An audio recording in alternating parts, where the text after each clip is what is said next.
Subscribe करिए hi-fi study channel को, bell icon को प्रेस कीजिए लेटेस्ट वीडियो अपडेट सबसे पहले पाने के लिए। हेलो दोस्तों, एक बार फिर से आप सभी का बहुत बहुत स्वागत करता हूं आपके अपने चैनल हाईफाई स्टडी पर। दोस्तों आज की जो वीडियो होने वाली है वो आप सभी के लिए बहुत इंपॉर्टेंट होने वाली है, क्योंकि आज के वीडियो में आप सभी के लिए लेकर के आऊँ दोस्तों यहाँ पर 90 टॉप क्लास के क्वेश्चंस आप सभी के लिए, वन लाइनर क्वेश्चन साइंस के दोस्तों बहुत इंपॉर्टेंट आप सभी के लिए हैं। साथियों मैं आप सभी को बता दूं, इससे के पहले जो 90 क्वेश्चन थे वो आप लोगों ने देखा होगा इस वीडियो को। 90 क्वेश्चन टॉप क्वेश्चन के ऊपर वीडियो बनी थी साइंस की, तो वो वीडियो अगर आप लोगों ने नहीं देखा है तो जरूर से जरूर आप लोग साइंस के प्लेलिस्ट में जाके आप लोग देख सकते हैं। वहाँ पर भी टॉप क्लास के 90 क्वेश्चंस आप सभी के लिए थे, और यहाँ पर भी आपके फिर से वहाँ से आगे यानी 90 से 91 से लेकर के और 180 तक यहाँ पर बहुत इंपॉर्टेंट क्वेश्चन आप सभी के लिए होने वाले दोस्तों, तो वीडियो पर लास्ट तक बने रहिएगा। चलिए दोस्तों पहला क्वेश्चन देख लेते हैं। यानी नीम के वृक्ष ने जैव उर्वरक, जैव कीटनाशी एवं प्रजनन रोधी यौगिक स्रोत के रूप में महत्व प्राप्त कर लिया है। किसने किया है? नीम के वृक्ष ने। अब यहाँ पर अगले प्रश्न की बात कर लेते हैं कि niacin B5, riboflavin B2, thiamine B1 एवं पिरिडॉक्सिन सभी विटामिन जो हैं वो दोस्तों कहाँ? जल में विलेय हैं। इसके ऊपर मैं आप सभी को ट्रिक भी बता दूंगा कि जल में विलेय विटामिन कौन कौन से हैं। बिल्कुल भी आप टेंशन मत लीजिएगा, कैसे आपको याद करना है। अब यहाँ पर बात कर लेते हैं कि उदर के लगा हुआ मानव आंत का लघु ऊपरी भाग जो होता है वो ग्रहणी कहलाता है। क्या कहलाता है दोस्तों? ग्रहणी कहलाता है। अगला प्रश्न हो जाएगा 4th नंबर या 94 नंबर। लोहा एंजाइम्स को सक्रिय करता है, मैग्नीशियम वसा का संश्लेषण करती है। लोहा एंजाइम को सक्रिय करता है, मैग्नीशियम वसा को संश्लेषित करती है। क्लोरीन जो होती है प्रकाश संश्लेषण में इलेक्ट्रॉनों का स्थानांतरण करती है, और जो नाइट्रोजन प्रोटीन का संश्लेषण करती है। ठीक है, नाइट्रोजन जो होती है वो प्रोटीन का संश्लेषण करती है। अगला प्रश्न हो जाएगा कि सर्वप्रथम हार्वे ने रक्त परिसंचरण का सिद्धांत प्रतिपादित किया था, और उसके बाद डार्विन का विकास सिद्धांत प्रतिपादित हुआ। उसके बाद मेंडल का वंशागति का नियम प्रतिपादित हुआ था, एवं तत्पश्चात डी ब्रीज का उत्परिवर्तन का सिद्धांत प्रतिपादित हुआ था। बहुत इंपॉर्टेंट क्वेश्चन है साथियों ये, बिल्कुल भी आप लोग वीडियो छोड़ के मत जाइएगा, क्योंकि बहुत ज्यादा इंपॉर्टेंट वन लाइनर क्वेश्चन है और आपके यहाँ पर अतलगोत्री क्वेश्चन भी कंप्लीट हो जाएंगे। ठीक है दोस्तों, बहुत सारे क्वेश्चन आपके इसमें से बन सकते हैं। और वहां पर अगला प्रश्न हो जाएगा दोस्तों यहाँ पर कि एक वयस्क मनुष्य के प्रत्येक जबड़े में 16 दांत पाए जाते हैं, और प्रत्येक जबड़े में दांतों का विन्यास एक काइनिन, 2 प्रीमोलर और 2 इंसीजर एवं 3 मोलर होते हैं। उसके बाद अगला हो जाएगा कि डार्विन का सिद्धांत अर्जियन ऑफ स्पीसीज की व्याख्या का सही अनुक्रम अति उत्पादन विभिन्नताएं अस्तित्व के लिए संघर्ष योग्यतम की उत्तरजीविता है। उसके बाद अगला हो जाएगा 98 नंबर की, यदि किसी द्विबीजपत्री जड़, यानी कि द्विबीजपत्री का मतलब आप लोग समझ रहे हैं ना, मूसला जड़। ठीक है, मूसला यानी कि मूसला जड़, द्विबीजपत्री जितने भी होते हैं उनकी जो जड़ें होती है वो 2 मूसला जड़ होती हैं। तो मूसला जड़ को तिरछी दिशा में काटे तो उसकी आंतरिक संरचना में बाहर से अंदर की ओर जो भी भाग पाए जाते हैं, अंदर की ओर पाए जाने वाले भागों को क्रमशः यानी क्रम से क्या कहते हैं? एपिडर्मिस कहते हैं, कार्टेक्स कहते हैं, पेरिसाइकिल कहते हैं, वैस्कुल बंडल कहते हैं, ये होते हैं। उसके बाद 99 नंबर हो जाएगा हमारा, मनुष्य को विटामिन की जरूरत क्रमशः vitamin K, vitamin E, vitamin D, vitamin A आरोही क्रम यानी बढ़ते हुए क्रम में यहाँ पर विटामिन बताए गए हैं में होता है। अगला हो जाएगा दोस्तों यहाँ पर कि ऊंट का औसत जीवन काल 30 वर्ष होता है, बिल्ली का औसत जीवन काल जो होता है वो 21 वर्ष होता है, और गाय का औसत जो होता है वो 16 वर्ष होता है, घोड़े का 62 वर्ष होता है। ठीक है, तो ये आपको औसत आयु भी बता दिया गया है, बिल्कुल भी जीवन काल बता दिया गया है। अगला प्रश्न हो जाएगा दोस्तों यहाँ पर कि सूक्ष्म एवं बड़े 2 प्रकार के जीवों में होने वाली प्रक्रिया अवायवीय श्वसन कहलाती है।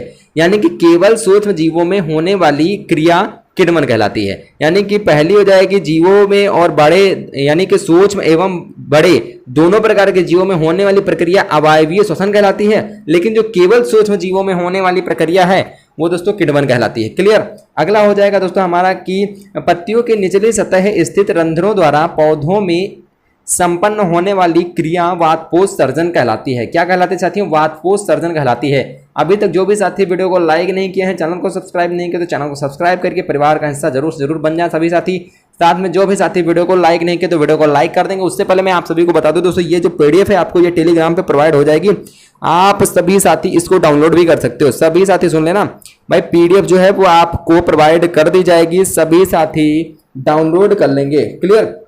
अगला प्रश्न हो जाएगा कि मानव शरीर के ऊतकों में ऑक्सीजन का परिसंचरण क्रमशः फेफड़े, रक्त, ऊतक क्रम में होता है। अगला हो जाएगा हमारा कि एक पुष्प कुछ किस्म के कीटों को नियमित तौर पर आकर्षित करता है। एक पुष्प कुछ किस्म के कीटों को नियमित तौर पर आकर्षित करता है, जिससे पौधों को विकासीय लाभ प्राप्त होता है, और इसका कारण है कि कीटों की कुछ प्रजातियां फूलों को खाती हैं एवं इसके पौधों की अन्य प्रजातियों को पराग प्राप्त होता है। क्या प्राप्त होता है दोस्तों? पराग प्राप्त होता है। नेक्स्ट हमारा हो जाएगा क्रायोजेनिक्स का उपयोग मज्जा कोशिकाओं को सुरक्षित या संरक्षित रखने में, अत्यंत कम रक्त बहाए ऑपरेशन में एवं खाद्य पदार्थ के संरक्षण में किया जा सकता है। अगला हो जाएगा 106 नंबर, लैमार्क ने उपार्जित लक्षणों की वंशागति का सिद्धांत प्रतिपादित किया। किसने? लैमार्क ने। उसके बाद हो जाएगा अगला प्रश्न 107 नंबर हो जाएगा कि पौधों को बिना मिट्टी का उपयोग किए बिना जल का उपयोग किए विकसित करने की तकनीक को हाइड्रोपोनिक्स कहते हैं। क्या कहते हैं साथियों? हाइड्रोपोनिक्स कहते हैं। नेक्स्ट प्रश्न हो जाएगा 108 नंबर की त्वचा का रंग निर्धारित करने वाला वर्णक मेलानिन पराबैंगनी प्रकाश के लिए अपारदर्शक होता है। क्या होता है? अपारदर्शक होता है। नेक्स्ट प्रश्न की बात कर लेते हैं हम लोग यहाँ पर कि एक बीजपत्री पौधों की पत्तियां सक्रिय होती है। जो एक बीजपत्री पौधे होते हैं इनकी पत्तियां जो होती है वो सक्रिय होती है, जबकि द्विबीजपत्री पौधों की पत्तियां चौड़ी होती हैं। क्लियर? एक बीजपत्री जैसे आप लोगों ने देखा होगा, धान हो गया, गेहूं हो गया, इनकी जो पत्तियां होती है वो सकरी लंबी होती हैं, जबकि द्विबीजपत्री की बात कर लेते हैं, जैसे आपका द्विबीजपत्री में आ जाता है बहुत सारी चीजें आ जाती हैं, चौड़ी पत्तियां होती है। जैसे कि आप चना ही ले लीजिए, द्विबीजपत्री होता है। क्लियर? आप कोई भी चीज द्विबीजपत्री ले अरहर ले लीजिए, उनकी भी पत्तियां होती है वो चौड़ी होती हैं। अगले प्रश्न की यहाँ पर बात कर लेते हैं दोस्तों, यहाँ पर कि जब दो जीव एक साथ रहते हैं किंतु इस प्रक्रिया में केवल एक जीव को लाभ होता है तो इस स्थिति को परजीविता कहते हैं। जी हाँ साथियों, क्या कहते हैं? परजीविता कहते हैं। अगला प्रश्न हो जाएगा कि मानव का हृदय नाशपाती के आकार का पेशीय अंग है। क्लियर? मानव का जो हृदय है दोस्तों, ठीक है, हृदय लिख गया, हृदय जो है वो नाशपाती के आकार का पेशीय अंग है, और यह उदर गुहा के बाएं स्थित होता है, और यह दोनों फेफड़ों के मध्य स्थित होता है हृदय। क्लियर? और यह एक थैलीनुमा संरचना में बंद होता है जिसे पेरिकार्डियम कहते हैं। अगर बात कर लेते हैं यहाँ पर कि जो हृदय होता है थैलीनुमा संरचना में बंद होता है, उसको क्या कहते हैं? तो पेरिकार्डियम कहते हैं, पेरिकार्डियम। अगला प्रश्न यहाँ पर हो जाएगा दोस्तों कि रसाकुंचन ग्लूकोज के अणुओं को छोटे अणुओं में विखंडित कर देती है। रसाकुंचन ग्लूकोज के अणुओं को छोटे अणुओं में विखंडित कर देती है एवं एडिनोसिन ट्राइफॉस्फेट की छोटी मात्रा उत्पन्न करती है। क्लियर हो गया ना? 113 नंबर हो जाएगा कि अग्न्याशय मानव शरीर का दूसरा सबसे बड़ा ग्रंथि युक्त अंग है। जो अग्न्याशय है मानव शरीर का दूसरा सबसे बड़ा ग्रंथि युक्त अंग है, एवं यह अंतःस्रावी एवं बाह्यस्रावी दोनों प्रकार की होती है।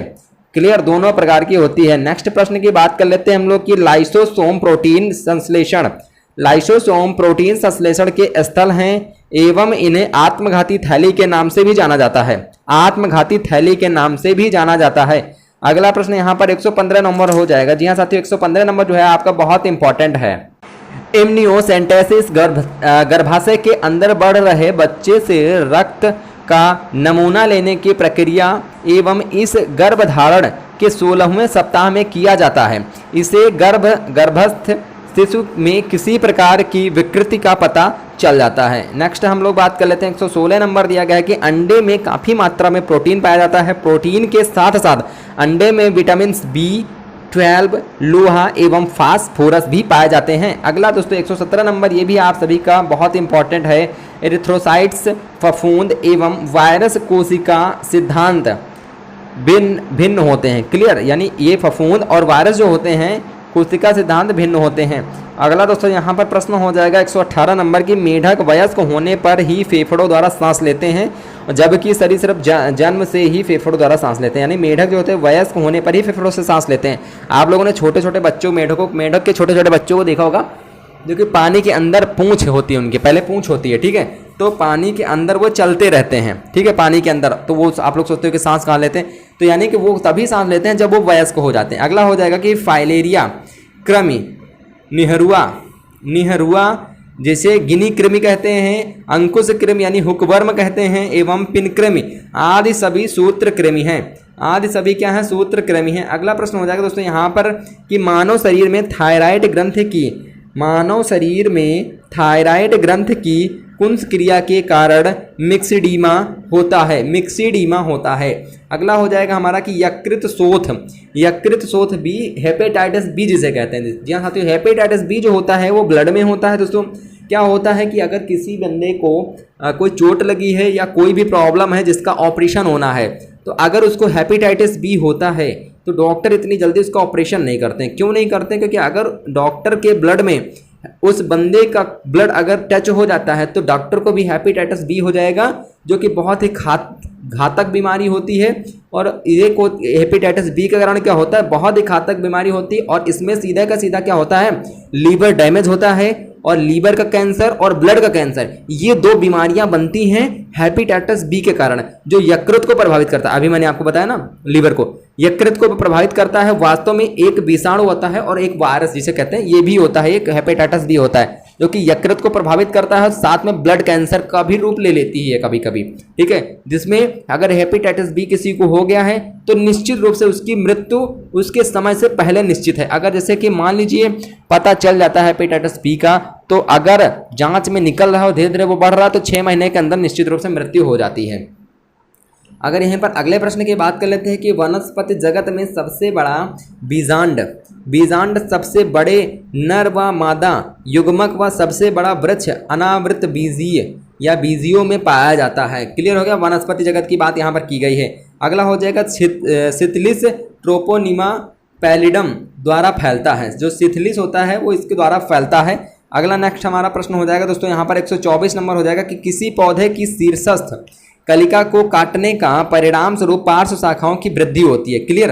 यानी किसी पौधे के शीर्ष अगर आप काट देंगे तो पास की जो कलिकाएं हैं वो तेजी के साथ बढ़ेंगी, ठीक है। उसमें वो मतलब पौधा कल्ला लेगा, कल्ले उसमें निकलेंगे नए नए, और वो तेजी के साथ बढ़ेंगे। यहीं पर बात कर लेते हैं अगले प्रश्न की, यानी अंतः प्रद्रव्य जालिका कोशिका अंगक प्रोटीन की ग्लाइकोसाइलेशन से संबंधित है, साइलेशन से संबंधित होती है। अगला हो जाएगा हमारा कि सीवी फ्रीस ने मधुमक्खियों की भाषा खोजी थी। सीवी फ्रीस ने मधुमक्खियों की भाषा खोजी थी। अगला प्रश्न हो जाएगा 127 नंबर हो जाएगा कि लाइसोसोम जल अपघटक, लाइसोसोम जल अपघटक एंजाइमों का भंडार है। जलीय अपघटक विकारों के कारण ही इसे आत्मघाती थैली कहते हैं, इसे आत्मघाती थैली कहते हैं। अगला प्रश्न हो जाएगा कि पृथ्वी पर प्रथम जीवधारी रसायन प्रपोषित थे, पृथ्वी पर प्रथम जीवधारी रसायन प्रपोषित थे। नेक्स्ट प्रश्न की बात कर लेते हैं हम लोग यहाँ पर कि मानव के स्वच्छ मंडल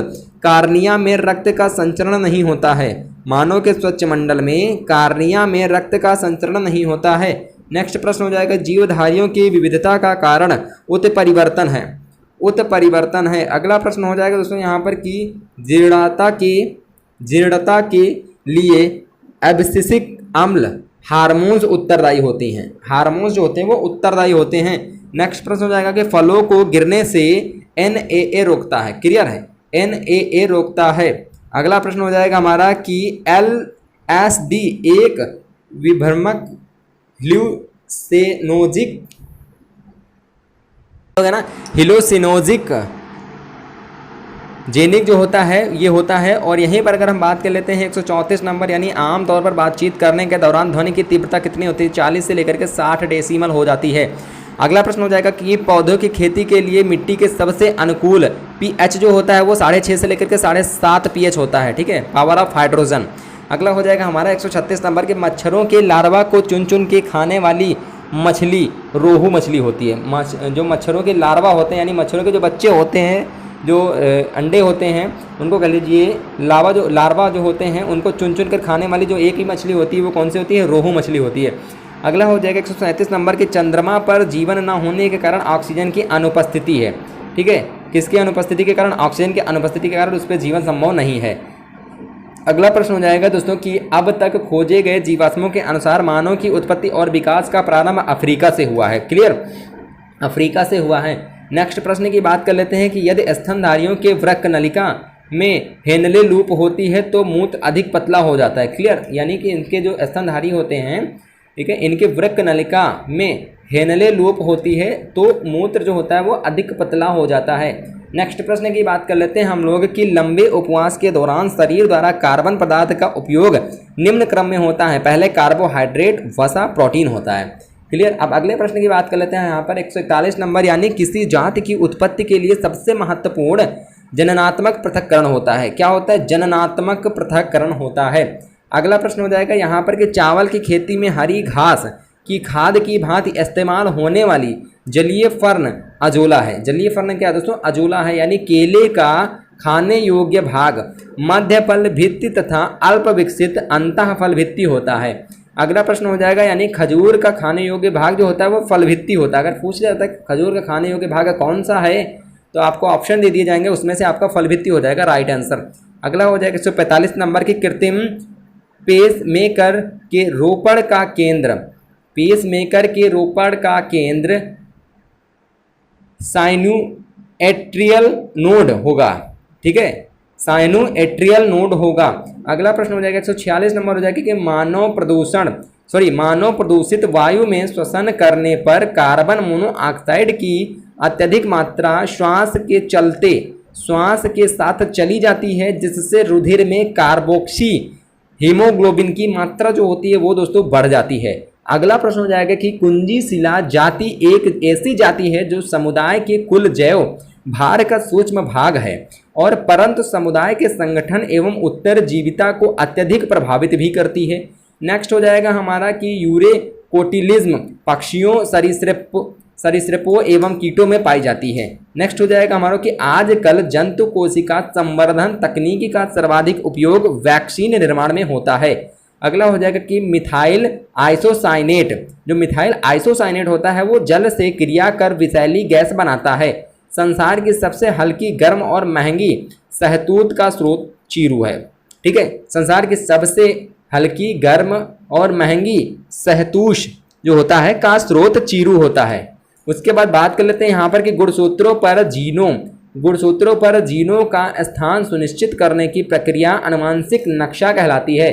अगला हो जाएगा हमारा कि पादप विविधता को संरक्षित करने के लिए जैवमंडल संरक्षण का उपयोग अधिक प्रभावशाली होता है। अगला हो जाएगा कि लिंग गुणसूत्र, अलिंगी गुणसूत्र एवं माइटोकॉन्ड्रिया से प्राप्त डीएनए डीऑक्सीराइबोन्यूक्लिक एसिड इसका पूरा नाम होता है। इससे प्रमाणित होता है कि मनुष्य चिंपैंजी से अन्य होमिनाइड कॉपियों की तुलना में अधिक समानता रखता है। अगला हो जाएगा हमारा मासिक चक्र के दौरान महिलाओं में अंड निर्माण सामान्यतः क्रम प्रसारी प्रावस्था के अंत में होती है। अगला प्रश्न हो जाएगा दोस्तों यहाँ पर कि मनुष्य के वेगस तंत्रिका में क्षति सामान्यतः जीवा की गति को प्रभावित नहीं करेगी। नेक्स्ट हो जाएगा कैंसर जो कोशिकाएं होती हैं, कैंसर की जो कोशिकाएं विकरणों रेडिएशन जिसे कहते हैं द्वारा सामान्य कोशिकाओं की तुलना में जल्दी नष्ट हो जाती हैं, क्योंकि इनमें कोशिका विभाजन तीव्र गति से होता है। स्तनधारियों के शरीर का एक विशिष्ट लक्षण डायग्राम में की उपस्थिति है और लेटराइट मिट्टी में एल्यूमिनियम तत्व पाया जाता है और टारा रोजा मिट्टी गुलाब सर्वाधिक उपयुक्त होती है और चिरनोजैस्म मिट्टी संसार की सबसे घनी मिट्टी होती है। पेट्रोल में 5% एल्कोहल मिलाने की अनुमति भारत सरकार द्वारा दी गई है। यानी जो पेट्रोल है उसमें 5% एल्कोहल मिलाने की अनुमति जो है वो भारत सरकार द्वारा दी गई है। ठीक है, क्योंकि आपको पता है एल्कोहल भी जो दोस्तों होता है वो बहुत तेज़ी के साथ चलता है। अगला हो जाएगा हमारा कि इलेक्ट्रॉन स्पिन रेजोनेंस यानी ESR और जीवाश्मीय DNA जैव विकास के कारण निर्धारण की नई तकनीकी है। नेक्स्ट प्रश्न हो जाएगा हमारा कि बाह्य केंद्रकीय आनुवंशिकता माइटोकॉन्ड्रिया तथा हरित लवक में उपस्थित जीनों का परिणाम है।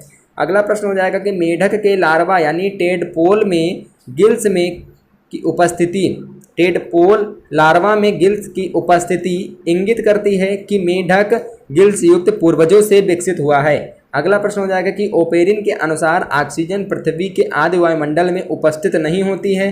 नेक्स्ट हो जाएगा कि मानव का घनिष्ठतम संबंधी चिंपैंजी होता है। मानव का जो घनिष्ठतम चिंपैंजी होता है वो सबसे संबंधी होता है, घनिष्ठतम संबंधी चिंपैंजी होता है। नेक्स्ट हो जाएगा कि एग्रोबैक्टीरियम ट्यूमफेसियंस जीवाणु का पौधे में आनुवांशिक इंजीनियरिंग में उपयोग किया जाता है। अगला हो जाएगा हमारा कि कॉपर टी का कार्य ब्लास्टोसिस्ट, कॉपर टी का जो कार्य होता है ब्लास्टोसिस्ट के आरोपण को रोकना है। नेक्स्ट हो जाएगा हमारा 170 नंबर की अधिक नमक वाले अचार में, अधिक नमक वाले अचार में जीवाणु मर जाते हैं क्योंकि ये जीव द्रव्य कुंचित हो जाते हैं और इस तरह मर जाते हैं। क्या होता है, इसी तरह मर जाते हैं वो। नेक्स्ट हो जाएगा 171 नंबर, वृक्कों द्वारा रुधिर के संगठन के नियंत्रण को संतुलित करने की क्रिया को हेमोस्टेसिस कहलाती है। अगला हो जाएगा 72 नंबर हो जाएगा कि पक्षियों में यूरिक अम्ल द्वारा उत्सर्जन शरीर के जल के संरक्षण के लिए सहायक होता है। नेक्स्ट हो जाएगा कि स्तनधारियों में मुख्य उत्सर्जी पदार्थ यूरिया होता है। मनुष्य तथा स्तनियों में यूरिया का निर्माण यकृत में होता है। नेक्स्ट हो जाएगा हमारा 175 नंबर के मूत्र को रखने पर उसमें से तीखी गंध आती है। इसका कारण है कि यूरिया का जीवाणु द्वारा अमोनिया में बदला जाना। नेक्स्ट प्रश्न हो जाएगा हमारा कि वृक्कों के अतिरिक्त उत्सर्जन में यकृत भी सहायक होता है और वेसोप्रेसिन मूत्र के सांद्रण से संबंधित है। कोशिका झिल्ली प्रोटीन एवं लिपिड की बनी होती है। अगला हो जाएगा हमारा कि माइटोकॉन्ड्रिया कोशिका का शक्ति केंद्र होता है।